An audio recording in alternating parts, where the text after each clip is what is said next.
that faith. Amen. Amen. All right, today we are in Acts chapter 26. Something that yesterday we had our teachers training, and something that I'm going to start doing is to review or at least display our mission statement. Oh, wow.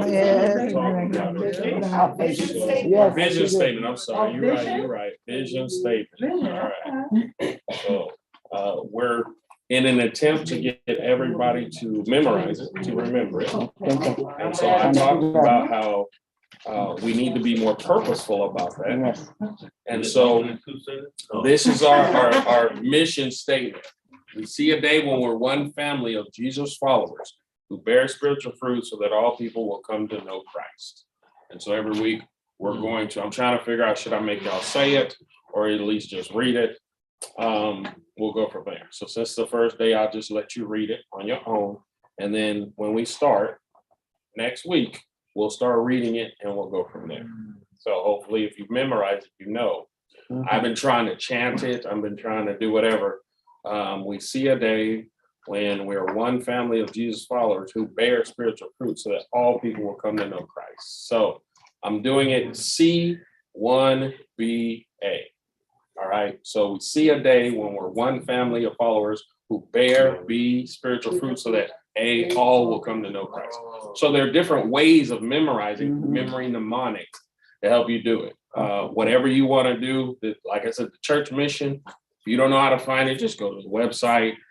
We have it. If you have a card from somebody, it should be on a card. And so we're making an emphasis. We're pushing to get everybody to know our church mission statement. All right. It's a little different on the card. Is it different on the card? What does the card say? Okay, one family of Jesus followers who bear spiritual fruit so that all people will come to know Christ. So what does the card say? One family. One family of Jesus followers. It says that. No, No, it's not. It took the first Oh, it took the first part out. It just says one family of Jesus followers who bear spiritual fruit so that all That people all come says to know if Christ. I say something, then my name will get there.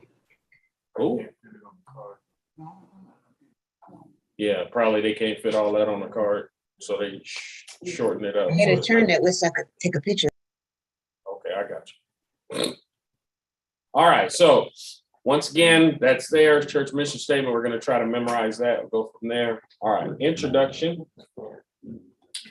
Paul's defense before Agrippa gives us a look into the mind of Paul, how his desire to spread the gospel and insight into what God was doing allowed him to be bold in the face of this earthly king. All right, what's some background information we should probably know?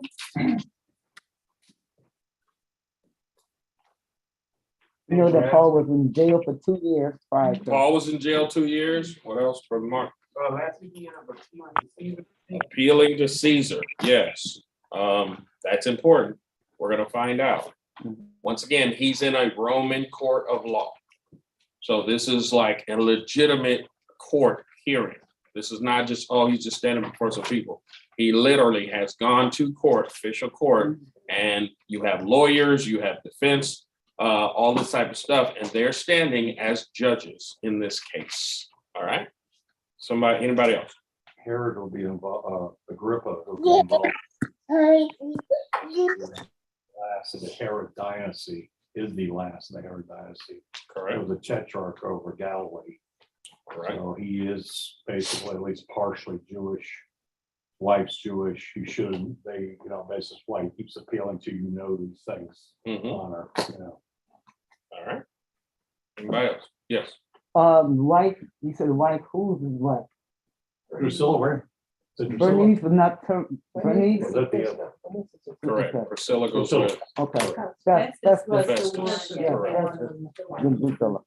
So the first person he saw was it Festus? Festus, not Festus. And then the second one was Felix. Felix, right. So who was first? Felix. Felix was first. That's Then Festus. Festus. right. And then Festus says, hey, King Agrippa, since I have this prisoner, why don't you guys come and hear him so I can do what? Basically give a report to Rome when I give him, send him to Caesar. All right. So we know he's closing us out. This is his third missionary journey. The rest of the we're bringing Gentile there. That was the thought was that he brought it, which was not true, but they believed that he had brought a Gentile into the temple, which was not true. Which defiled it. All right, transported more secure location after the plot to kill him was discovered. Been in jail for 2 years. Defended himself to Felix. Defended himself to Festus, and now in this situation, he has appealed to Caesar.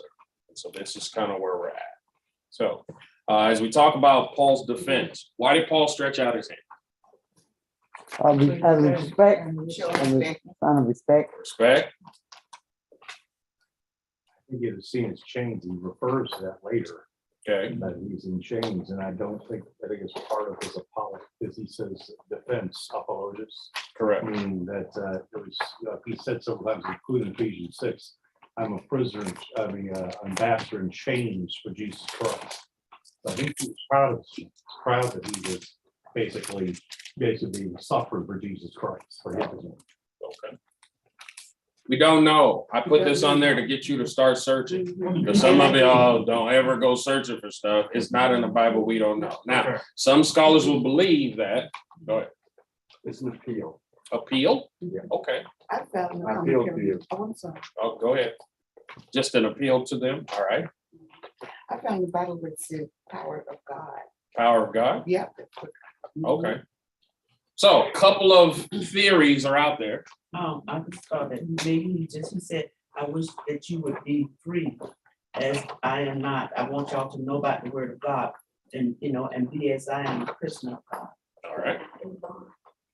Okay. Now, back then, and this is what some of them will say, many orators will do that. They'll stretch their hands as basically a way of, I'm giving a defense for myself. Because, once again, where is he? He's in what? He's in court. This is official court. Who's defending him? He's defending himself. So basically, he's given the chance to defend himself. He doesn't have a lawyer, so he's defending himself. We know that the Sanhedrin, they had Tertullius. Yes. Yeah, whatever his name was with a T. He's a lawyer, but Paul is given the chance to defend himself. So we don't know exactly what it is, but based on historical beliefs, it was just, this is what usually orators did before they started talking. So it was kind of like a stretching of their hands. Some people say he's letting you know I'm defending myself. We don't know. I just wanted you to really just go search and see what you got. All right. What does this teach us today? Basically, every answer that we can find is not necessarily in the text. You're going to have to go and do some research. Yes. So sometimes, and this is the danger, you can't just say, well, I think it's this. You need to go find out. No one really knows, but based upon the evidence of the time of those who have researched, you can basically come up to the best guess of what you think it might be. But if you're not there and the passage doesn't tell you, you can't stand and say, this is absolutely what happens. You can't do that. But other supplemental information can basically help you to understand what is going on. And so as we look at and dig into and start dissecting real Bible study, you can't just use the text, because if the text doesn't give you the insight, you're going to have to go to outside supplemental texts, books, whatever it may be, to give you an idea of the culture at that time. It's funny, we were mentioning this before we started. We talked about what people don't remember, how things have changed just over the last 20 to 30 years.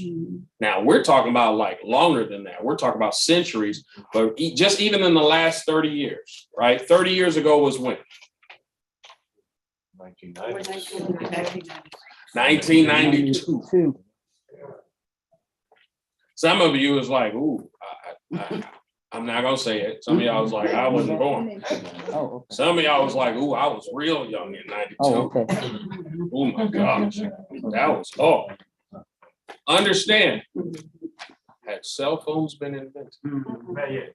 Well, they were. Yeah, they but Could have you- written phone, yeah. Not a cell phone. Was that a cell phone? It was a portable phone.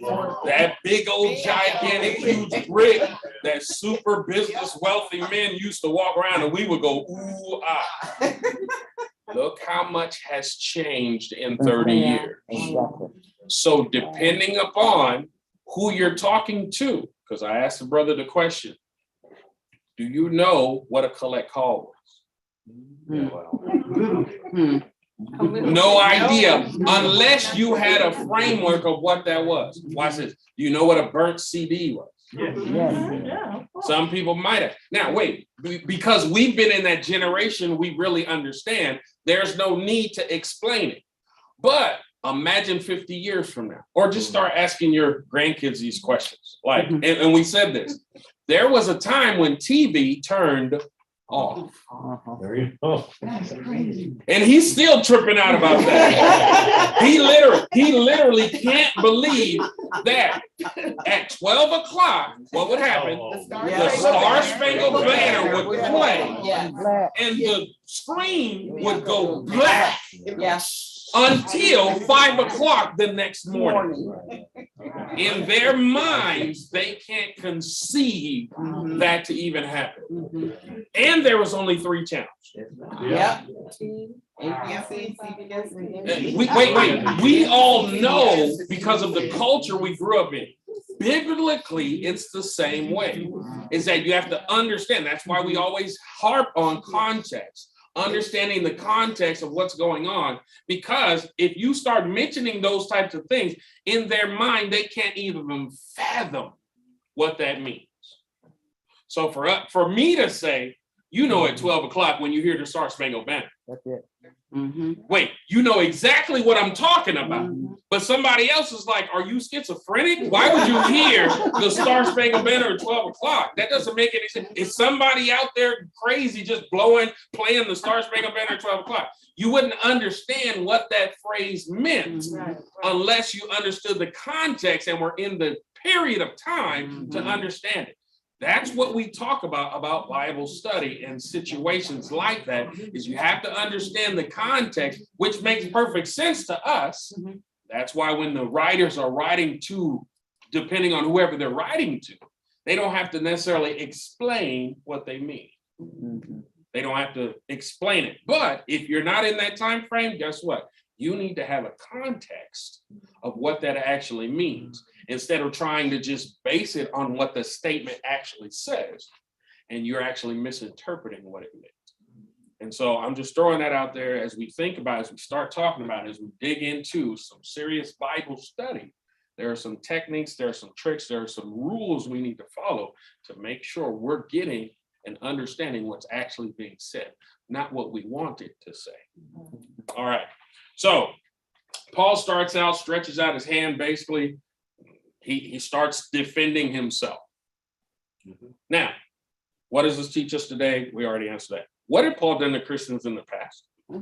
Persecution. Oh, Does he go into specifics about it? yes. What did he say? Put many of the lost people in prison and put them to death as well. We've talked about this before. Right. Paul, out of his own mouth, has basically said, I persecuted. Now, we like that word persecution, but he specifically put him in jail and killed him. Voted to kill them. Voted to kill him. Yeah, cast a vote. All right. So he might have been there. Do we know? Kind of yes and no, Yeah. because he was there when they stoned Stephen. But he kept the coat. He's holding the coats. Now, we don't know if he threw a rock, but He was there. So he was part of what was going on. Today we call that what? Accessory, right? You're there with it. You're basically part of what's going on. All right. So this is part of his what? Testimony as to how God has what? Changed Changed it. All right. Why would Paul give his testimony? He was bearing witness to Christ and what Christ did for him. Bearing witness to Christ or what Christ has done? Okay. That's fine. I think he was appealing. Wait. Rachel. So I can go in order. All right, you start talking first, brother. Ernest. I think he was appealing to King Agrippa because he knew that the king understood what Paul used to do and understood well, the king was familiar with the Jewish law. He was expert on the Jewish law, and he knew the things that the Jews were supposed to do.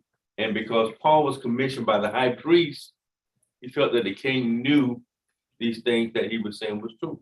Okay. All right. Somebody else. Sister, you. So, he felt that, of course, I agree with him that it said that Agrippa knew what the Jewish laws. He was very familiar with them. But for him to change, it's like, I was like this, and then he went in to explain what happened to him on the Damascus Road. And so that was convincing in that I'm only doing this. You know me, I was raised as a Pharisee of the strictest. And then of course, saying this, it would let you know that, wow, you changed and this is what happened, is to kind of make them understand that I'm not crazy. This is what happened to me. And I'm doing this out of a purpose. All right. Because he was purpose driven. Okay. All right. Tom C. Well, it said basically what I was gonna say, and it, and it's always good to do repetition so that people know. It brings it back to their community. Okay. All right, brother Stan. Yeah, I think that he had no interest in whether he was indifferent to whether he can get out of or not. I think that basically he's trying to turn this into defense of the gospel. Basically, that it's the hope that was in him in Jesus Christ. As Peter would later treat Christians to be ready to make a defense, an apologus of that, an apologetic. That's what he's turning this into, rather than basically a defense of himself. It's a defense of the gospel. And you see the evidence of that in like Philippians 1, where he says, whether I get out or whether I stay in, whether I die, I don't care. He says, but I'm hard pressed to see which one I want, which one will happen. And he says, to live is Christ, to die is gain. I don't think it's a conclusion he had made in that epistle. I think he just resolved that a long time ago. In fact, we see that evidence of that in Acts when he says, you're breaking my heart here. He says, I'm prepared to go and die. So. Also, there's something I found interesting. Of course, we've talked about this before, is that we should always testify. I was taught that too, so I do a lot of that. But yeah, that's one of the things he was doing, just testifying. And the other thing is that he was recalling back to the Old Testament. He referred back there with the 12 tribes of Israel, and their prophecy of there was prophecy of the Messiah coming, and he's here. So he's trying to convince them of that. And there are people still, the Jewish people still today is not convinced of that. So that's what he was doing. He was trying to let them know that he's here. And that's what the Jews are not accepting, is that he's here. They don't believe he's coming in, especially in the manner which he came. Okay. Anybody else? Why would he give his testimony? One other thing to add to that is that the reason he gave his testimony was that anyone that hear him may become a Christian, to convert. Not only because King Agrippa said, you've almost persuaded me to become a Christian. However, Paul answered him and said, I hope you and anyone that hears me. Yes. I think his testimony was part of his defense. In order for me to defend myself, you have to understand where I'm coming from. Okay. So it sounds like all of that in combination is true. Because what is he on trial for? That's right. Basically blasphemy against, you know, the quote unquote sect of the Jews, of Judaism, of distorting the laws of Moses. So his defense is, well, this is my testimony. This is where I started. This is why I'm now a Christian. And this is what has happened afterwards. And that's why whenever we talk about, if you go to evangelism classes, and part of that should be writing your own testimony. Part of your testimony is, what was your life like before Christ? What led you to him, or how did God bring you to him? And then what has life been like after? I think we can take, and I pray that we take this to heart, in that whenever you have an opportunity to share the gospel or your testimony, which is a part of the gospel, you need to do it, regardless of who you're standing in front of, regardless of who it is. If you have an opportunity to share, because even though King Agrippa was familiar about what happened, he might not have known Paul's specific situation. So Paul is like, look, like today, I'm a Christian. I know you're a Christian, but they may not know the specifics of how you become, what you've gone through, how God has changed you. And so at every point in your life, and Paul talks about this later, be ready to give a defense. Be ready to share your testimony. Be ready to basically proclaim why you belong to him. And if we have that mindset, when we stand before whomever we stand before, this is in a court of law. Now, understand that the first time when he talked to, who did he talk to first? Felix. Do you think there were some other people that were not in the room when he talked to Festus? Yeah, some other. Obviously, it had to be some different people because it was 2 years later. Do you think there were different people in the room when he talked to King Agrippa? Yeah. Absolutely. So guess what? I don't care how many times you need to say your testimony. Guess what? Just be willing and ready to give your testimony, because somebody in there needs to hear how God has changed your life. That's akin to what Sister Thomasina said, to constantly repeat it. Correct. And be ready to repeat it. And guess what? Just because somebody heard it more than once, so what? That's right. Just because they heard it more than once. Even with sermons and Bible studies, this is my personal closet that God had to convict me about. Because I used to, I know y'all don't ever do this. I'm like, I already heard that sermon. I don't have to hear it again. God convicted. I was like, why are you upset at that? He said, how many reruns of stuff have you rewatched? Oh, mama. Oh, mama. Oh, mama. How many movies have you rewatched? Oh, yes. Wait, some of your quote unquote favorite movies, think of how many times you've rewatched them. How many songs have you really? See, I'm not even going there yet. I wasn't even there yet. But that's the part two of it, is this. He says, wait, if you're willing to rewatch a movie so many times to the point where you've memorized the entire movie, why is it so difficult for you to re-listen to a sermon or Bible study? I'm not talking about y'all. This is how you dealt with me. Wait, and then when I tried to say something, then he added the songs. Watch this. How many songs do you have memorized?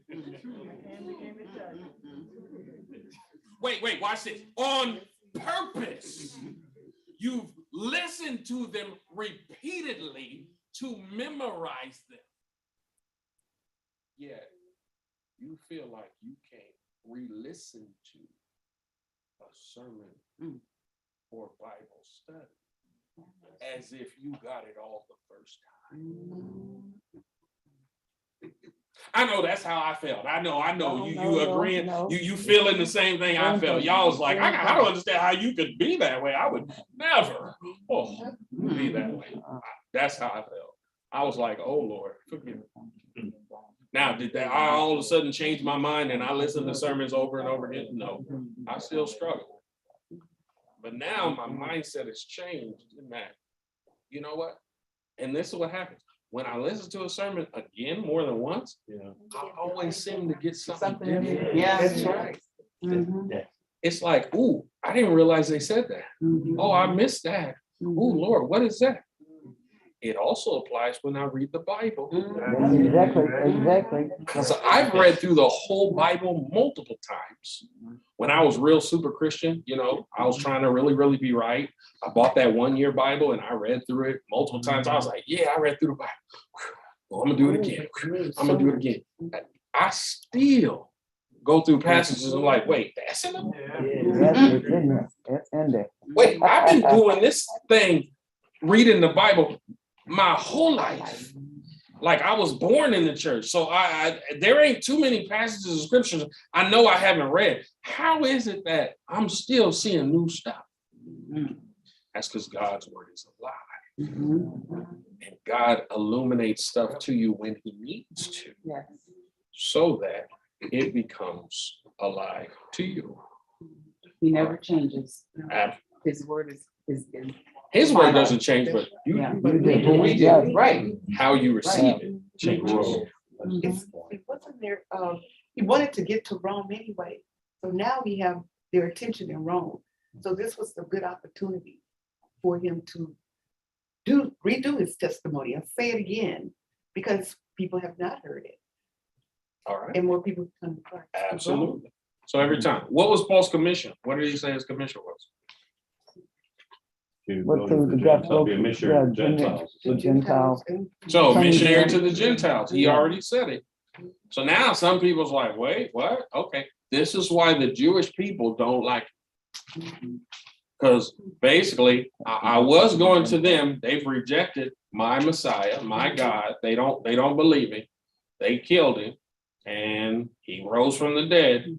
This is basically what happened. So when God took a hold of my life and I would go to the Jews, they basically wouldn't do it. So I just said, fine, I will go to the Gentiles from now on. Now, is that saying that Paul never went to Jewish people? That don't even make sense. But the point is his commission was now to specifically go to the Gentiles. Now, when he went to a new place, a new city, he would always meet up with the Jews, go to the synagogue, and basically figure out, all right, let me preach to the Jews first. Then if they reject me, which they do a lot of times, not all, but a lot of them do, then I will go to the Gentiles. That became his pattern. All right. So now moving on. Why would Festus say Paul was out of his mind? Because of the things that Paul talks about, a divine vision, a dead man coming to life. He talked about some things that this man was totally, remember they mentioned when they talked about him, they said he did not know anything about the Jews and what the Jewish people and what they were about. So he did not know. So he was afraid. Now, once again, look at when Festus says this, because you got to go to verse 23. 23, go back to verse 23, okay.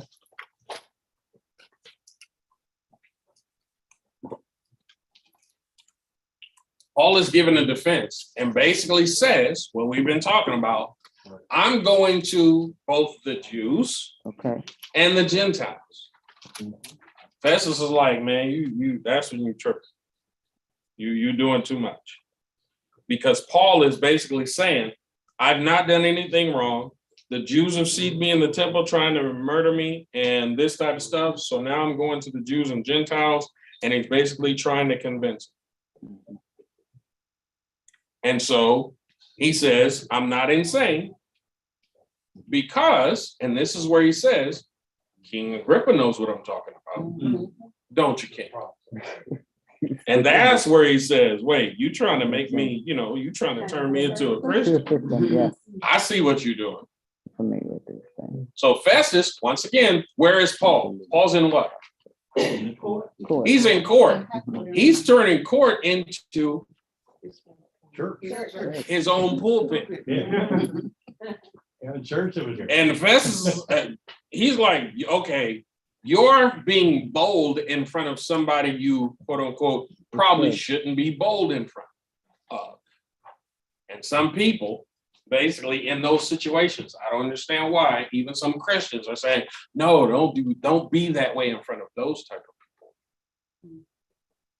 So for some Christians, there are certain people who seem to be off limits. Who would some of those types of people be?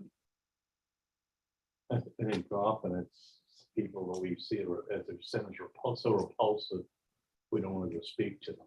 And I think that homosexuals fall in that big category. I think that those that are essentially some other faith we just find repulsive.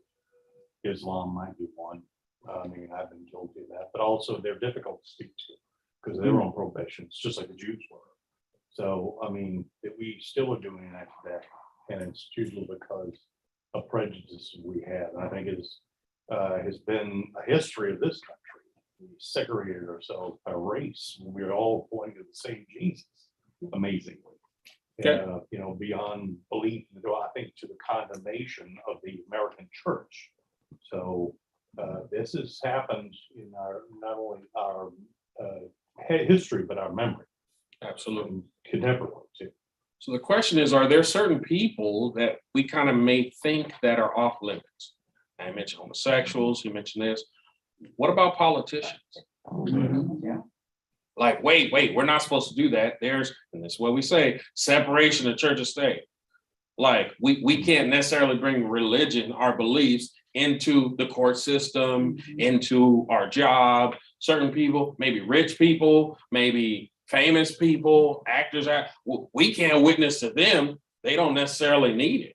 As a teacher, I feel that pressure. Like there's that pressure of not being able to talk about faith at school. And that's watch this. I'm a teacher too, and I've learned how to be wise. So I can say everything but Jesus. So this is what I've done in my class. I have a grace and mercy wall. So when kids come in and they're having a bad day, they can write their name on the grace and mercy wall. And that tells the class that today I need some grace and mercy. All right now. I haven't said nothing about Jesus, but all my speech says, and I even refer to it. I'm like, oh, yeah. Do they need grace and mercy today? Yes. Okay. All right. I'm gonna show some grace and mercy. So when they get me upset, I say, ooh, to the point where some kids will say, Mr. Newsom, you need some grace and mercy today. And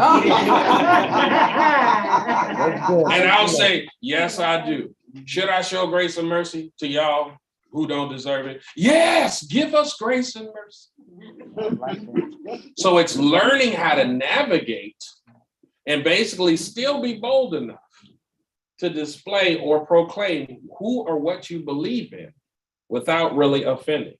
Because for me, I'm crazy, and I'll blast my gospel music in the morning before the kids come to school. So when you walk by my class, my doors are surprisingly open, and my gospel music is surprisingly loud so that you can hear it surprisingly all the way down the halls.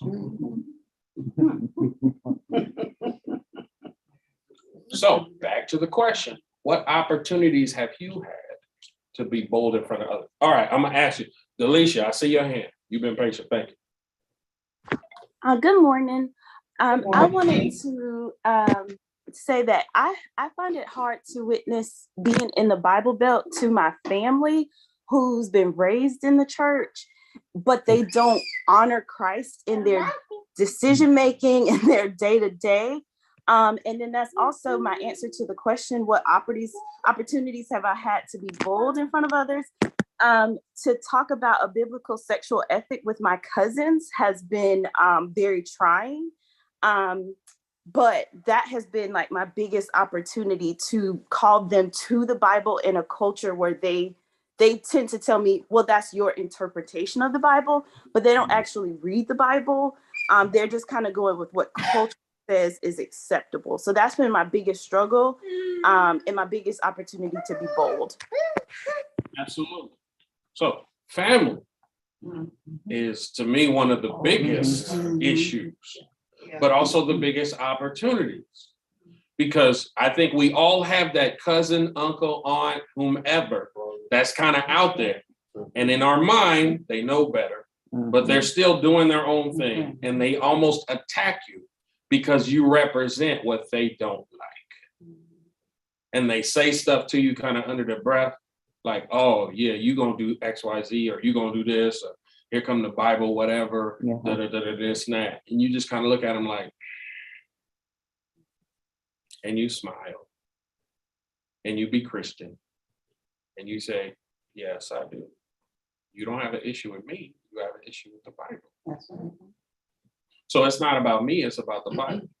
And hopefully I pray that you realize that they're not attacking you personally. They're attacking who you represent. Yes. Who do you represent? Jesus. Which is why he says, look, they're gonna hate you. Jesus said this, not because of you, but because you belong to me. Sister Arlene.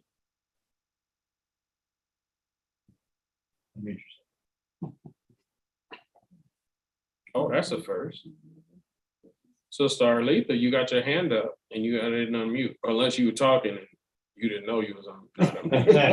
And you probably going away, all excited, and talking, and you just don't know that, you're not unmuted. So we'll come back to you later, because I'm sure you'll raise your hand again. All right. So what opportunities have you had to be bold? Just think about that. Because, watch this. How many opportunities do you think God gives you every day to be bold?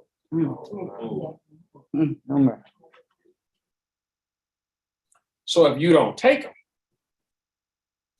you have to answer for that. You absolutely can. Let me say that every morning I wake up,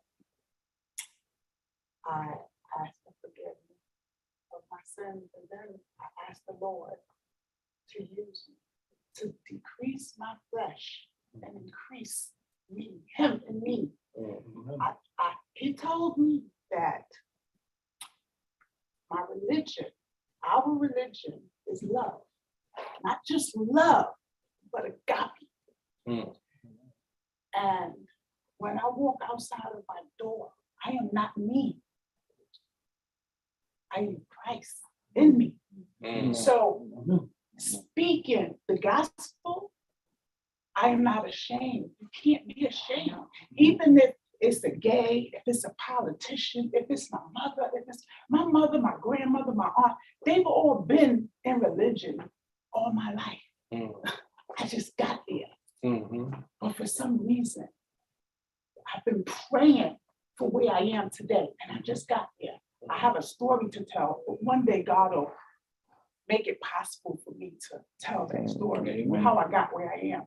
But I've got knowledge that he's given me. He's told me to tell you that you must let people see him in you. Don't be afraid. It doesn't matter if it's a politician, if it's your mother, your cousin, your sister. It doesn't matter who they are. They have to see him in you. You have to walk like Christ, talk like Christ, show love, come at people with love. I got me. And they will receive you. Amen. This is absolutely right. Now, I say this, I don't say religion, I say relationship. Amen.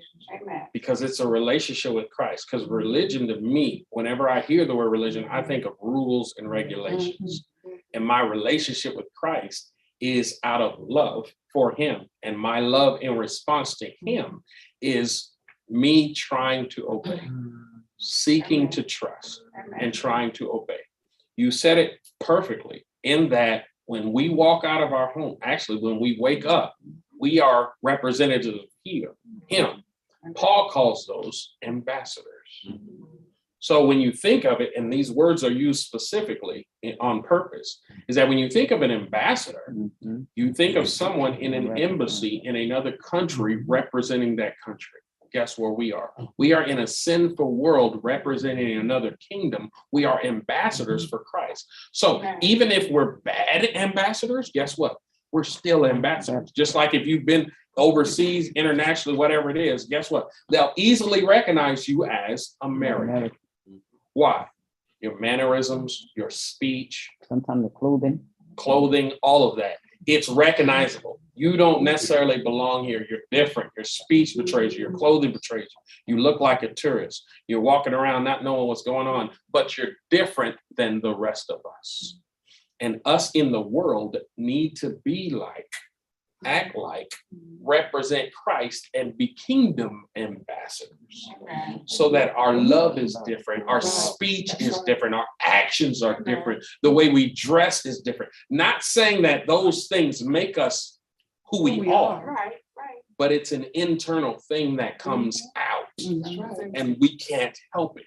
It's just like when you go different places, and I've done this before, forgive me, I'm trying to move on. Does anybody, when you travel internationally, you get to some place and your shock stuff is not in English?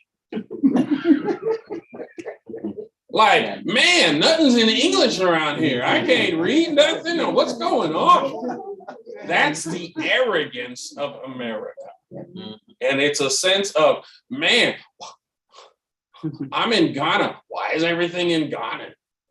Or if I'm in France, everything's written in French. And I'm shocked that it's not in English. So why are we shocked that this world is so sinful, so ungodly, so satanic? Because it's against everything that God, it's against everything that's in us. We speak different, we live different, we love different, we act different. We should act different. But when we take on the characteristics of this world, we are not representing the kingdom we say we belong to. All right. Yeah, that's why I did when I was running the evangelism team here at this church and part of the outreach ministry.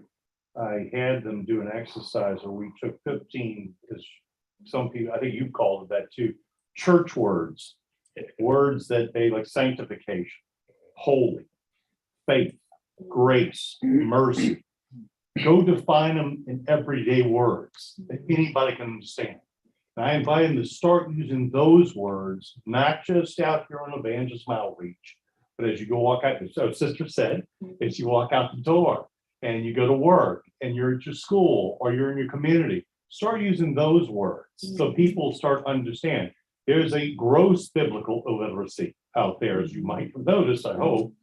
There we do not live in a Christian era any longer, where people understand these words, even the inkling of them mean. They don't even understand they need forgiveness of the sins.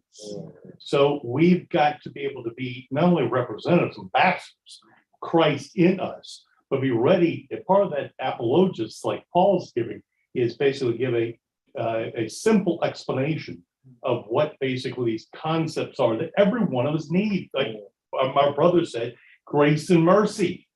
We should be able to explain the difference between those two. One's a protection, one's an empowerment. That's some simple ways to explain that to people. So that's why I invite you to go find some of those words and get some simple definitions for them. And because when people, even if you do use a word, somebody asks you to explain it to them. Be ready to give it offense. All right, next question. What does Agrippa's statement of Festus say about the situation? First of all, what does he say? Paul could have been freed, hadn't appealed to Caesar. So what's the situation? What does that say? They both feel that he's innocent. So the defense is there. It's like, man, if you hadn't appealed to Caesar, we would have already basically let you go. But Paul knew that God had other plans. So what does this information tell you about Jesus? God is sovereign. Say it again. What'd you say? God is sovereign. God is sovereign. He's in control. We've been saying this for like, what, a month now? Yeah. I don't know how else to say it. There's nothing else to say. God is sovereign. So whatever situation you're in, you need to remind yourself what? God is sovereign. Even if it's beneficial, or what you think is good, or if it's not, what you think is not good, guess what? God is sovereign. God knows what he's doing. Now, watch this. The closer you get to God, do you think Paul would have wanted to be released? He would not finish his You mission want to go yet. to Rome. No, because he was gonna go to the. So in this case, watch this.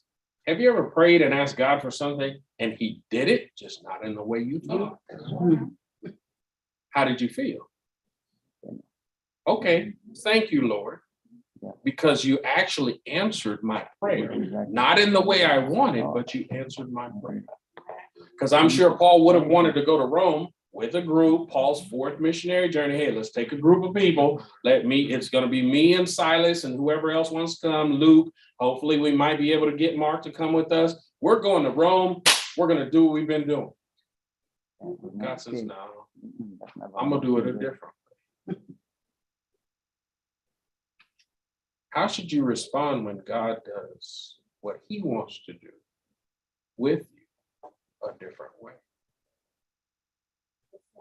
Thank you, thank you. Should you respond in thanksgiving? Yeah.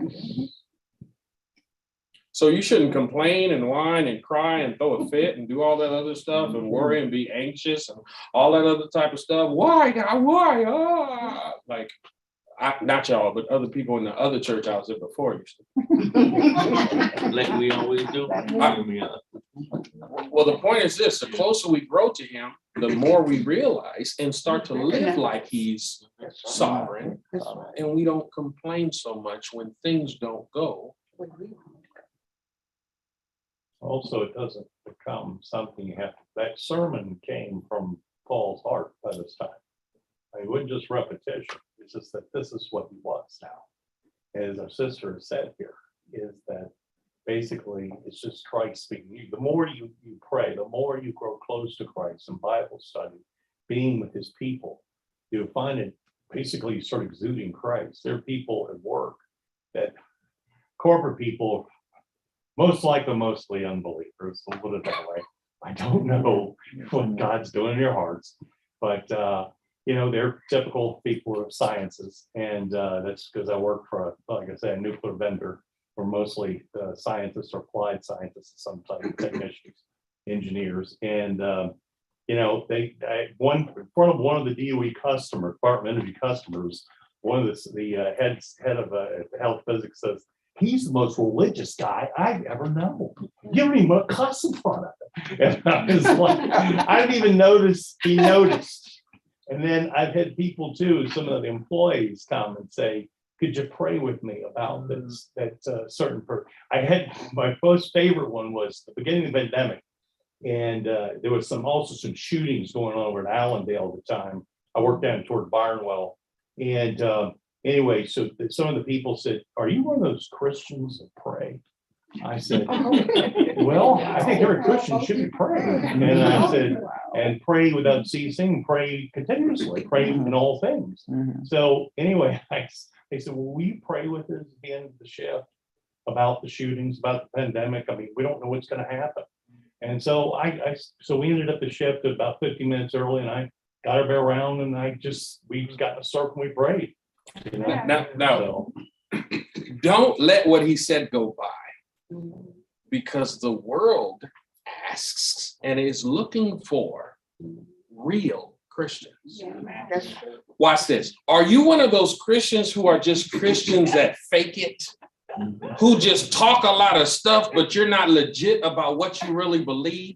Because we see those type of Christians all the time. But what we're looking for is someone who will boldly stand up for what you believe and not care nothing about it, to the point where God, as he starts to tug their hearts and they're seeking for someone who is real, they will look to you and says, I hope he's that one.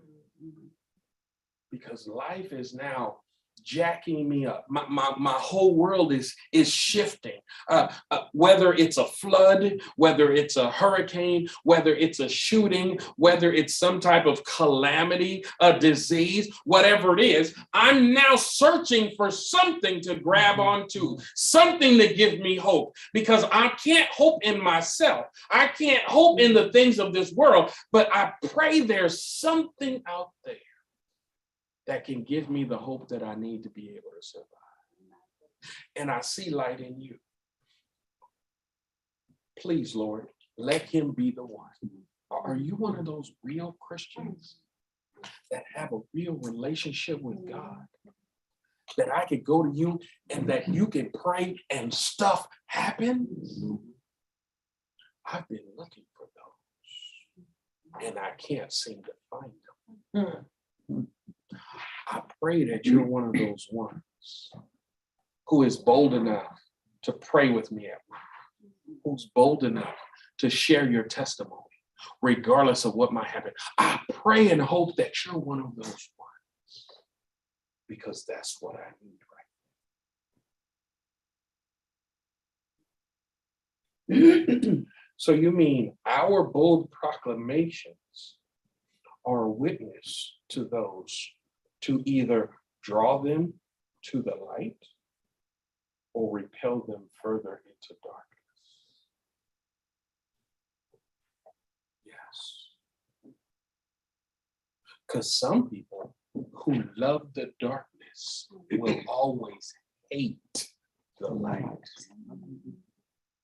So you're either drawing people to Christ or pushing them further away from you. Not because of you, but because of the light that God has placed in you. And you are responsible to just be the light. Not hide it under a bushel, but set it on top of a hill so that others can see. In 2009, I was very, very ill, and I was in the hospital for quite a while. So one night, a nurse came in, and she was checking my IV fluids and everything. And so I was talking to her, and I asked her. I said, "Do you pray?" I said, "Do you go to church?" "Oh, I don't believe in that mess." So I thought, wow, I wasn't expecting that. So I silently started praying that, Lord, first of all, have mercy on her. And second of all, please let her be hanging the right medicine. Okay, because you don't know who's touching you. You don't know. And so, you have to pray for these people. They don't have to know that you're praying for them, but it's easy. I think, well, I'm just going to speak for myself. I assume when I meet people that they know Jesus. Okay. And so when she said that, I was like, what? I don't believe in that mess. Oh my gosh. And so then, like you say, God uses us to be a light in the darkness. And so I prayed for her, and I pray that she's found Jesus today. And that's what we do in those situations, because God convicted me about a student and who was in my class last year. She hated my guts. I mean, she wouldn't come to class. She'd come to class like 20 minutes late. And I'm like, where you been? Where I been? You can't come to my class late. I was in the bathroom for 20 minutes. I'm seeing you walk around. So she's like, all of a sudden, and I don't know why this happens. All of a sudden, she in my class every day. Mr. Newsom, why are you trying to talk to me? You hated me. No, I don't hate you. But this mess with me because she's having problems at home. And she went to one of the administrators and she kind of told him about the situation. He said, well, there's nothing you could do about it. Just get over it.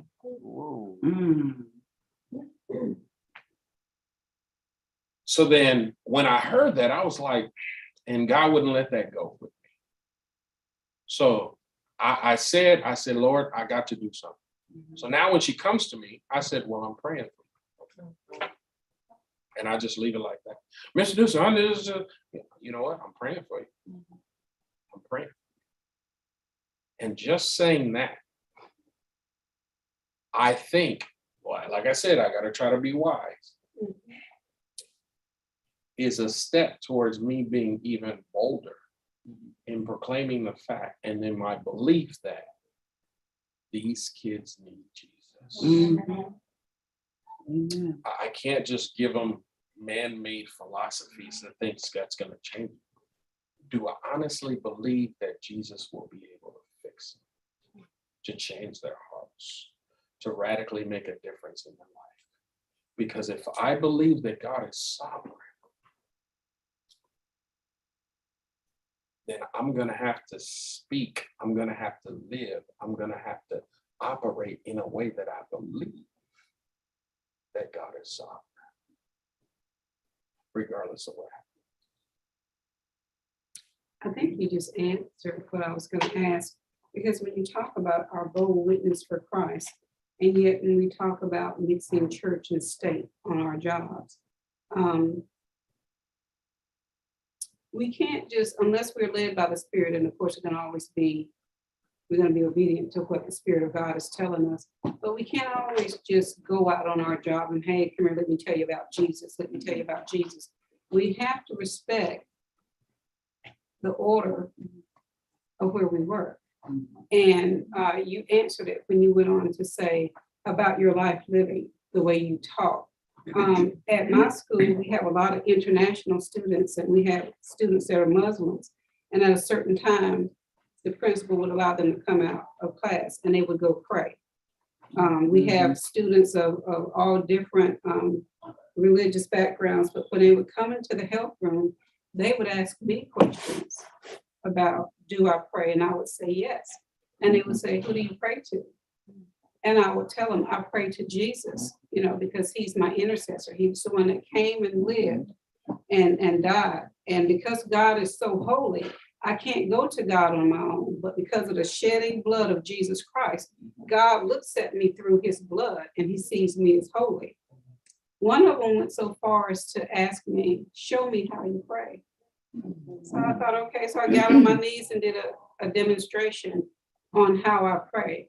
And of course, I would have never gave him that unless he asked, but because he asked. And that's the wisdom I think that God gives us, is that he wants us to not cower, live in fear of this persecution that may happen. Now, here in America, we're not getting killed. We're not being thrown in jail. It's more of a tension that exists. I'm getting to the point now where, okay, you can be tense. I don't care.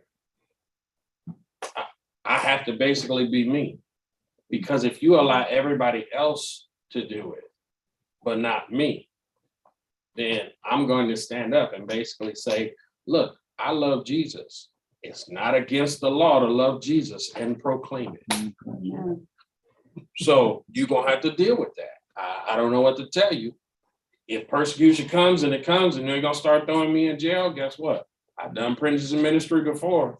A lot of prison ministries, they have church better than real church. So I'm excited about going to prison, and we're going to have church up in there. Well, that's true. I didn't think about that, because Muslim children do get to come out and pray. And they're Muslims. So then if that's the case, once again, are you afraid of persecution? Why? Has Satan got you in such a point to where you're afraid to be bold in your witness to the world? If he has, you can change. You can change your mentality. You can change your thought. You can start to pray, and trust me, God will answer your prayer. Lord, help me to see the opportunities that you're giving me every single day to be bold for you. Now, that's not always on your job. For some of you, it's in your family. For some of you, it's in your neighborhood. Some of you, it might be in your job. But the point is this, he's always giving you opportunities. Brother Gary. Yeah, I was gonna say too is that a lot of times, like the success in your testimony is just telling it. Like what I get from like Acts 2 is that like Paul, man, is as well spoken as he was, and many times he told his story, and it would be silent. Like people would be listening, and he would go through his story with saying what happened to him on the Damascus Road, which is a great testimony. And like in Acts 22, somebody say rid him of the earth. After he had the crowd silent and said what he said. He was with Festus for about 2 years, just talking to him. Even in like this chapter right here, he get his long testimony and they listening.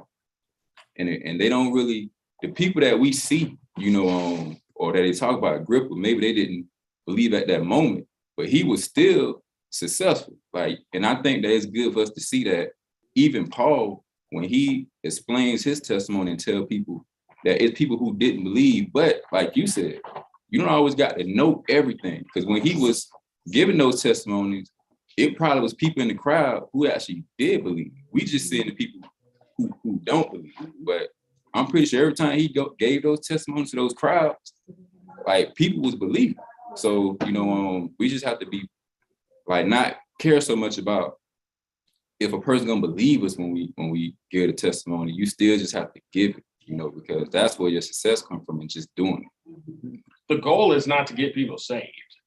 The goal is to spread the gospel. Spread the gospel. You can't save anybody. It don't have nothing to do with you. Right. So some people's like, well, if people don't get saved, that was a failure. No, it's not. Because you don't know what God is doing. God never tells you to save anyone. He just says, share the gospel. Give your testimony. Plant the seed. I'll do the watering. I'll do the growing. I'll do the increasing. All right, Sister Arlita, I see. Good morning, everybody. Happy Sunday. Yay. I wanted to, that was just an awesome segue into what I was trying to say earlier. But ironically, last week, I had a patient call me, a veteran call me, and he's asking me about these things, and I'm, going through this. And then at the end of the conversation, he says, do you know me? And I'm like, no, sir. And he said, yes, you do. You prayed for me. And I'm like, okay, I probably did. And so then he starts telling me about this stuff. And I'm like, oh, yeah. You're this person. And he's like, yeah, that's me. And I thought about the saying, people will forget what you said, and they may forget what you did, but they will never forget how you made them feel. And so God is just always working, and you just don't know how always. And it may not be an instantaneous type of result, but just the fact that, oh my gosh, it had to have been more than 6 years ago that I prayed with this man. It really has been a long time. And just the fact that he said when he was trying to get information and whoever it was gave him my name and number. And he was like, he just automatically remembered I was that nurse that prayed for him. And so that's the kind of ambassadors, representation that Christ is looking for. We don't have to always know the right thing to say or the perfect thing to say or have the exact scripture, but he is looking for our obedience. Mm-hmm. And another thing, my supervisor, my boss came into my office last week, and I thought it was kind of bizarre because he moved some of my stuff and sat down. I'm like, okay, what's it? And he's like, I know that you're a mediator, and I wanted to ask you this question. When you live a certain type of life, people will know. They may not say, oh, I know she's a Christian, but they know that they can come to you and get sound, reliable resources and information. And just the thought that he, thought enough to me and came and said, I need your advice about whatever. And so when he's leaving, he's like, you must have the patience of Job. I'm just like in awe that these people, they don't know how crazy I am off circuit. But I'm just like, God uses me as a vessel for his glory. And I'm really in awe, as well, but just grateful that I am grateful for the opportunities to serve. Amen. And to be an example. And that's what we're talking about, the opportunities that are available to all of us at all times. Because God is not like, oh, you're better than this person, you have more. opportunity. I'm gonna give you so many more opportunities than the next person. We all have the same number of opportunities. Whoever we come in contact with, whoever God brings into our path, our life, that's an opportunity. So it's not like, oh, you're so much higher and these, no. He is no respecter of person. And whoever he places in your path is an opportunity for you to be bold in your witness in representing him. I was gonna say, like, the point of God can use anyone to save anyone from someone to Christ. Like my 11-year-old son Connor actually was the one who led my younger. And it's like, yeah, I just think that's a good example. Good job. And the thing is this, God just wants you to be obedient. So when he tells you to open your mouth, guess what? Just open your mouth. When he says share your testimony, guess what? Just share your testimony. Don't be afraid. Don't be like, oh, this person's not going to listen. You don't know where that person is, where their heart is, or what God is doing. Because God is, either you believe it or you don't. And because he is, he's already shown in the Bible, he doesn't care whom, how high their status, how bad you think they might be, because he's taken murderers of Christians and turned them into evangelists for him. Do you think he's still doing that? Yeah. Then open your mouth. I think we need a beauty in that, and like sharing the gospel and sharing our testimony. Like, God doesn't need us. He's sovereign. He really does. He can just draw people left and right without us. But the beauty in that, he allows us to be partners in that process by sharing the gospel, and then he acts and does his thing to draw people. So I think that's a beauty in that, man. We get to join God in this process of redeeming people back to himself. So I think the Lord don't even need us to do that. But I was like, man, Lord, it's really good that you want us to join you in this mission that you're doing and drawing lost people back to yourself. We had ourselves at one point one of those lost individuals. So, Amen. It's like, I see you. It's like when the father buys the bike for the child and he allows the child to quote unquote help him put it together. He doesn't have to, but because of the relationship, I want you to join me in what I'm doing, because this is actually a blessing for you. You don't see it, but you're here. So guess what we do? Move, I got it. You can't even you don't have the strength to do this. Guess what we just tell our kids? If you've ever put a bike together or something for a child, what do you want them to do? Just stand right here and do what? You can either watch, or when I ask you to give me something, just get it. Give me that right there. No, I don't want to get that. Wait, what? See how we react when our kids would do it, or grandkid would do it for us? Go give me that wrench right there. Which one? They walk over there and get that.